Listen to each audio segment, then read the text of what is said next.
Ресейдің мәліметінше 22 шілдеге қараған түні Краснодар мен Невинномыск үстінде дрондар байқалған.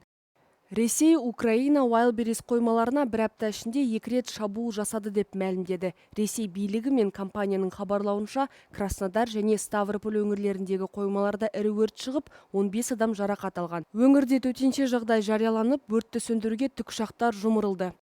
Киев бұл оқиғаға ресми түсініктеме берген жоқ. Алайда бұған дейін Украина президенті Владимир Зеленский Ресей әскерін қамтамасыз ететін нысандарға жасалған соққыларды қолдап, мұндай логистикалық орталықтар соғысқа қажетті жеткізу жүйесінің бір бөлігі екенін айтты. Шабуыл Ресейдің ең ірі интернет дүкені Wildberries жұмысына әсер етіп, мыңдаған сатушының тауары жойылып, ондаған мың тапсырыс тоқтатылды. Бұл шабуылдың алдында Электросталь мен Котовск қалаларында жасалған соққылардан 8 адам қаза тапқан. Сонымен қатар Армавирдегі мұнай базасына жасалған бөлек дрон шабуылдарынан бір адам көз жұмды.